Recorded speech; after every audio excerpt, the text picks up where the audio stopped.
आकाशवाणी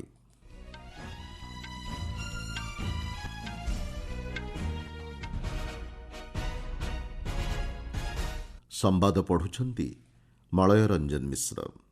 मुख्य संवाद मुंबईଠାରେ ଚାଲିଥିବା ଭାରତୀୟ ରିଜର୍ଭ ବ୍ୟାଙ୍କର ବାର୍ଷିକ ସମ୍ମିଳନୀର ଉଦ୍ଯାପନୀ ସମାରୋହରେ ଆଜି ଯୋଗଦେବେ ରାଷ୍ଟ୍ରପତି।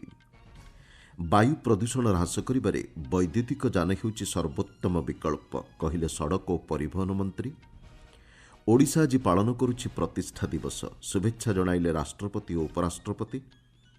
ଅପରେସନ୍ ବ୍ରହ୍ମା ଅଧୀନରେ ମ୍ୟାମାରରେ ପହଞ୍ଚିଲା ଭାରତର 50 ଟନ୍ ସହାୟତା ସାମଗ୍ରୀ ଏବଂ ଆଇପିଏଲ୍ କ୍ରିକେଟରେ ଗତକାଲିର ମ୍ୟାଚ୍ରେ କୋଲକାତା ନାଇଟ୍ ରାଇଡର୍ସକୁ 8 ୱିକେଟ୍ରେ ପରାସ୍ତ କଲା ମୁମ୍ବାଇ ଇଣ୍ଡିଆନ୍ସ।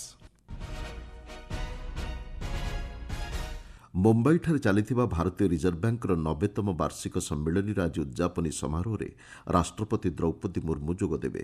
ଏଥିରେ କେନ୍ଦ୍ରମନ୍ତ୍ରୀ ଜ୍ୟୋତିରାଦିତ୍ୟ ସିନ୍ଧିଆ, ମହାରାଷ୍ଟ୍ର ମୁଖ୍ୟମନ୍ତ୍ରୀ ଦେବେନ୍ଦ୍ର ଫଡନାବିସ୍ ପ୍ରମୁଖ ଉପସ୍ଥିତ ରହିବେ।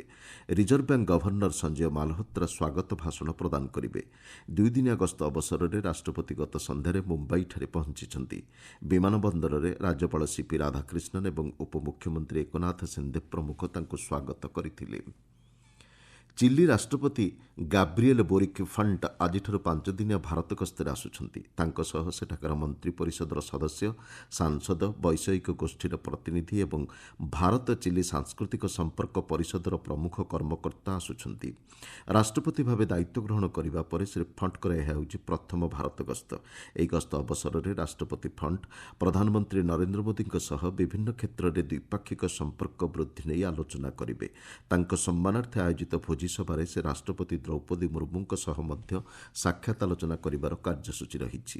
ଏହି ଗସ୍ତ ଅବସରରେ ରାଷ୍ଟ୍ରପତି ଫଣ୍ଟ ଆଗ୍ରା, ମୁମ୍ବାଇ ଏବଂ ବେଙ୍ଗାଲୁରୁ ଗସ୍ତ କରିବେ। ମୁମ୍ବାଇ ଓ ବେଙ୍ଗାଲୁରୁଠାରେ ବ୍ୟବସାୟ ଏବଂ ଶିଳ୍ପ ପ୍ରତିନିଧି, ଷ୍ଟାର୍ଟଅପ୍ ଉଦ୍ୟୋଗର ମୁଖ୍ୟ, ଉଦ୍ଭାବକ ଏବଂ ବୈଷୟିକ କ୍ଷେତ୍ରରେ କାର୍ଯ୍ୟ କରୁଥିବା ପ୍ରମୁଖ ବ୍ୟକ୍ତିବିଶେଷଙ୍କ ସହ ସାକ୍ଷାତ ଆଲୋଚନା କରିବେ।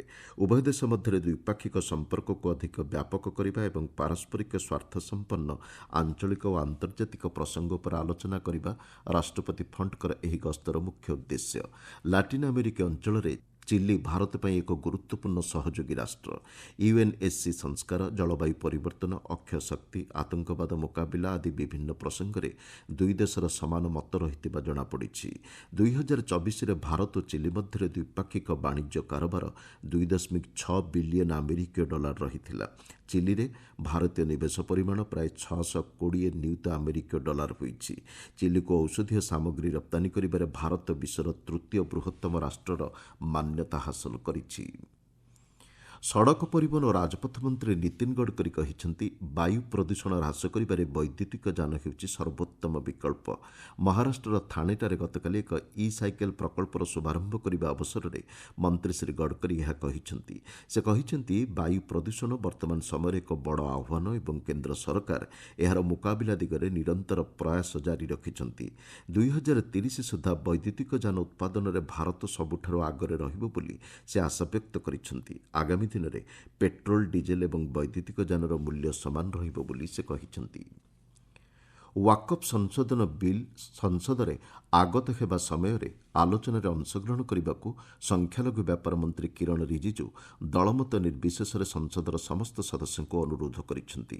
ନୂଆଦିଲ୍ଲୀରେ ଗଣମାଧ୍ୟମକୁ ସମ୍ବୋଧିତ କରି ଶ୍ରୀ ରିଜିଜୁ କହିଛନ୍ତି, ଯୁଗ୍ମ ସଂସଦୀୟ କମିଟି ଏହା ଉପରେ ବହୁ ତର୍ଜମା ଏବଂ ମତାମତ ଆଧାରରେ ସଂଶୋଧନ ପ୍ରସ୍ତାବଗୁଡ଼ିକ ସୁପାରିଶ କରିଛି। ରାଜନୈତିକ ଦଳଗୁଡ଼ିକର ସାଂସଦ ଏହି ବିଲ୍ ପ୍ରସ୍ତାବ ଆଲୋଚନାରେ ବିସ୍ତୃତ ଭାବେ ନିଜର ମତ ଉପସ୍ଥାପନ କରିବାକୁ ସେ ଆହ୍ୱାନ ଦେଇଛନ୍ତି। ଏହି ବିଲ୍ ଉପରେ ମିଥ୍ୟା ପ୍ରଚାରଠାରୁ ଦୂରେଇ ରହିବାକୁ ଜନସାଧାରଣଙ୍କୁ ସେ ପରାମର୍ଶ ଦେଇଛନ୍ତି। ଲୋକଙ୍କୁ ବିଭ୍ରାନ୍ତ କରିବା ପାଇଁ ଏଭଳି ଉଦ୍ୟମ କରାଯାଉଛି ବୋଲି ସେ କହିଛନ୍ତି। जेपीसी बना करके इस बिल को रेफर किया गया। 97 लाख से भी ज्यादा मेमोरेंडम, रिक्वेस्ट, सजेशंस रिसीव किया है। तो इससे ज्यादा वाइडर कंसल्टेशन और क्या हो सकता है? और तब जाकर के वक्फ अमेंडमेंट बिल को फिर से हम पार्लियामेंट में लेके आ रहे हैं। रूल के मुताबिक प्रोसीड्योर को मेंटेन करते हुए संवैधानिक प्रक्रिया है। तो जिसको जिस पार्टी का भी मत रखना है पार्लियामेंट में रखिए। देर रात तक अगर चर्चा करना है हम चर्चा करने के लिए तैयार है। आपण माने संवाद शुणुछंती आकाशवाणी।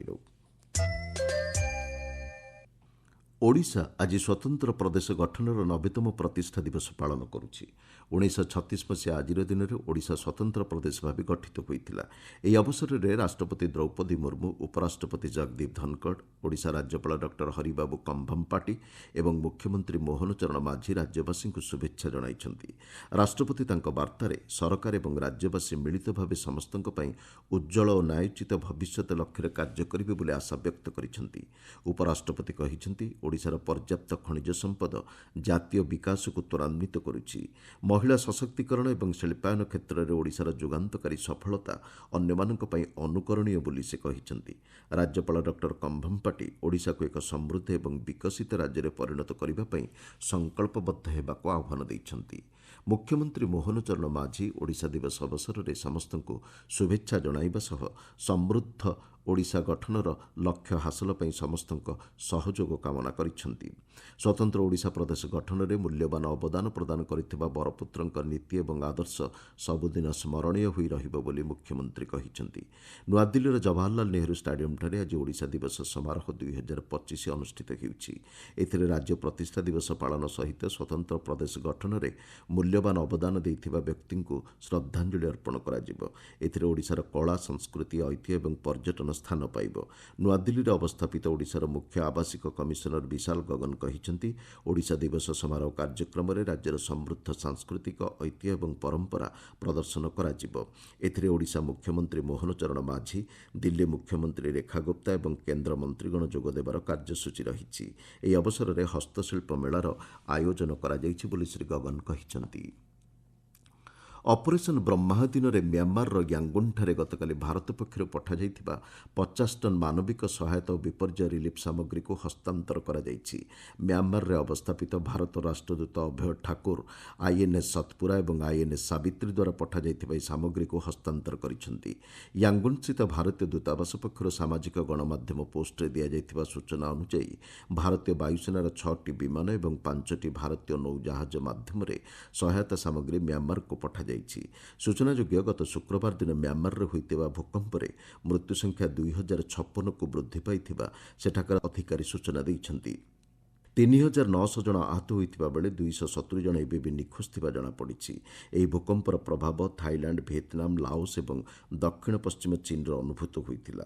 ଅନ୍ୟପକ୍ଷରେ ସେଠାକାର ସରକାର ଗତକାଲିଠାରୁ 7 ଦିନ ପାଇଁ ଜାତୀୟ ଶୋକ ପାଳନ କରୁଛନ୍ତି। ବୈଦେଶିକ ବ୍ୟାପାର ମନ୍ତ୍ରୀ ଡକ୍ଟର ଏସ୍ ଜୟଶଙ୍କର ନୂଆଦିଲ୍ଲୀଠାରେ ଗତକାଲି ନେଦରଲ୍ୟାଣ୍ଡସ୍ ପ୍ରତିପକ୍ଷ କାସ୍ପର ଭେଲ୍ଡେକାମ୍ପଙ୍କ ସହ ବିଭିନ୍ନ ପ୍ରସଙ୍ଗ ନେଇ ଆଲୋଚନା କରିଛନ୍ତି। ସାମାଜିକ ଗଣମାଧ୍ୟମ ପୋଷ୍ଟରେ ଡକ୍ଟର ଜୟଶଙ୍କର ଏ ସମ୍ପର୍କରେ ସୂଚନା ଦେଇ କହିଛନ୍ତି, ଦୁଇ ନେତାଙ୍କ ମଧ୍ୟରେ ବାଣିଜ୍ୟ, ପୁଞ୍ଜିନିବେଶ, ଉଦ୍ଭାବନ, ଜଳ ସଂରକ୍ଷଣ, କୃଷି, ସ୍ୱାସ୍ଥ୍ୟ, ନିରାପତ୍ତା ଏବଂ ଉଭୟ ଦେଶର ଜନସାଧାରଣଙ୍କ ମଧ୍ୟରେ ସମ୍ପର୍କର ସୁଦୃଢ଼ୀକରଣ ଦିଗରେ ଆଲୋଚନା ହୋଇଛି। ଏଥିସହ ସେମିକଣ୍ଡକ୍ଟର, ସବୁଜ ହାଇଡ୍ରୋଜେନ୍, ଶିକ୍ଷା କ୍ଷେତ୍ର ଏବଂ ଦକ୍ଷତା ବିକାଶ ନେଇ ସହଭାଗିତାର ନୂତନ ମାର୍ଗ ଉନ୍ମୋଚନ କରିବା ଲକ୍ଷ୍ୟରେ ଉଭୟ ନେତାଙ୍କ ମଧ୍ୟରେ ଆଲୋଚନା ହୋଇଥିବା ସେ ସୂଚନା ଦେଇଛନ୍ତି। ଦୁଇଦିନିଆ ଭାରତ ଗସ୍ତରେ ଆସି ଶ୍ରୀ ଭେଲ୍ଡେକାମ୍ପ ଗତ ସନ୍ଧ୍ୟାରେ ନୂଆଦିଲ୍ଲୀରେ ପହଞ୍ଚିଛନ୍ତି। ଏହା ତାଙ୍କର ପ୍ରଥମ ଭାରତ ଗସ୍ତ। ବୈଦେଶିକ ବ୍ୟାପାର ମନ୍ତ୍ରଣାଳୟ ମୁଖପାତ୍ର ରଣଧୀର ଜୟସ୍ୱାଲ ସାମାଜିକ ଗଣମାଧ୍ୟମ ପୋଷ୍ଟରେ କହିଛନ୍ତି, ଶ୍ରୀ ଭେଲ୍ଡେକାମ୍ପଙ୍କ ଏହି ଗସ୍ତ ଭାରତ ନେଦରଲ୍ୟାଣ୍ଡସ୍ ମଧ୍ୟରେ ବହୁମୁଖୀ ସମ୍ପର୍କକୁ ଅଧିକ ସୁଦୃଢ଼ କରିବ। ଆଇପିଏଲ୍ କ୍ରିକେଟ୍ରେ ଗତକାଲିର ମ୍ୟାଚ୍ରେ ମୁମ୍ବାଇ ଇଣ୍ଡିଆନ୍ସ ବିଜୟୀ ହୋଇଛି। ମୁମ୍ବାଇର ୱାଙ୍ଗଖେଡ଼େ ଷ୍ଟାଡିୟମ୍ରେ ଗତ ସନ୍ଧ୍ୟାରେ ଖେଳାଯାଇଥିବା ମ୍ୟାଚ୍ରେ ମୁମ୍ବାଇ ଦଳ 8 ୱିକେଟ୍ରେ କୋଲକାତା ନାଇଟ୍ ରାଇଡର୍ସକୁ ପରାସ୍ତ କରିଛି। ଟସ୍ ଜିତି ମୁମ୍ବାଇ କୋଲକାତାକୁ ବ୍ୟାଟିଂ କରିବାକୁ ଆହ୍ୱାନ କରିଥିଲା। କୋଲକାତା 16 ଓଭର 2ଟି ବଲ୍ରେ ସମସ୍ତ ୱିକେଟ୍ ହରାଇ 116 ରନ୍ ସଂଗ୍ରହ କରିଥିଲା। ଅଙ୍ଗକ୍ରିସ୍ ରଘୁବଂଶୀ ଦଳ ପକ୍ଷରୁ ସର୍ବାଧିକ 26 ରନ୍ ସଂଗ୍ରହ କରିଥିଲେ। ମୁମ୍ବାଇ ଦଳ ପକ୍ଷରୁ ପ୍ରଥମ ଆଇପିଏଲ୍ ମ୍ୟାଚ୍ ଖେଳୁଥିବା ଅଶ୍ୱିନୀ କୁମାର 4ଟି ୱିକେଟ୍ ଅକ୍ତିଆର କରିଥିଲେ। 117 ରନ୍ର ବିଜୟ ଲକ୍ଷ୍ୟକୁ ମୁମ୍ବାଇ ଦଳ 12 ଓଭର 5ଟି ବଲ୍ରେ 2 ୱିକେଟ୍ ବିନିମୟରେ ହାସଲ କରିନେଇଥିଲା। ଦଳ ପକ୍ଷରୁ ରାନ୍ ରିକେଲ୍ଟନ୍ ଅପରାଜିତ 62 ରନ୍ ସଂଗ୍ରହ କରିଥିଲେ। ଅଶ୍ୱିନୀ କୁମାରଙ୍କୁ ପ୍ଲେୟାର ଅଫ୍ ଦି ମ୍ୟାଚ୍ ବିବେଚନା କରାଯାଇଛି। ଆଜି ଲକ୍ଷ୍ନୌ ସୁପରଜାଏଣ୍ଟସ୍ ଏବଂ ପଞ୍ଜାବ କିଙ୍ଗସ୍ ମଧ୍ୟରେ ମୁକାବିଲା ହେବ। ଲକ୍ଷ୍ନୌର ଏକନା କ୍ରିକେଟ୍ ଷ୍ଟାଡିୟମ୍ରେ ଏହି ମ୍ୟାଚ୍ ସନ୍ଧ୍ୟା 7:30ଟାରେ ଖେଳାଯିବ। ମୁଖ୍ୟ ସମ୍ବାଦଗୁଡ଼ିକ ପୁଣିଥରେ। ମୁମ୍ବାଇଠାରେ ଚାଲିଥିବା ଭାରତୀୟ ରିଜର୍ଭ ବ୍ୟାଙ୍କର ବାର୍ଷିକ ସମ୍ମିଳନୀର ଉଦ୍ଯାପନୀ ସମାରୋହରେ ଆଜି ଯୋଗଦେବେ ରାଷ୍ଟ୍ରପତି। ବାୟୁ ପ୍ରଦୂଷଣ ହ୍ରାସ କରିବାରେ ବୈଦ୍ୟୁତିକ ଯାନ ହେଉଛି ସର୍ବୋତ୍ତମ ବିକଳ୍ପ କହିଲେ ସଡ଼କ ଓ ପରିବହନ ମନ୍ତ୍ରୀ। ଓଡ଼ିଶା ଆଜି ପାଳନ କରୁଛି ପ୍ରତିଷ୍ଠା ଦିବସ। ଶୁଭେଚ୍ଛା ଜଣାଇଲେ ରାଷ୍ଟ୍ରପତି ଓ ଉପରାଷ୍ଟ୍ରପତି। ଅପରେସନ୍ ବ୍ରହ୍ମା ଅଧୀନରେ ମ୍ୟାମାରରେ ପହଞ୍ଚିଲା ଭାରତର 50 ଟନ୍ ସହାୟତା ସାମଗ୍ରୀ ଏବଂ ଆଇପିଏଲ୍ କ୍ରିକେଟର ଗତକାଲିର ମ୍ୟାଚ୍ରେ କୋଲକାତା ନାଇଟ୍ ରାଇଡର୍ସକୁ 8 ୱିକେଟ୍ରେ ପରାସ୍ତ କଲା ମୁମ୍ବାଇ ଇଣ୍ଡିଆନ୍ସ। ସମ୍ବାଦ ଶେଷ ହେଲା।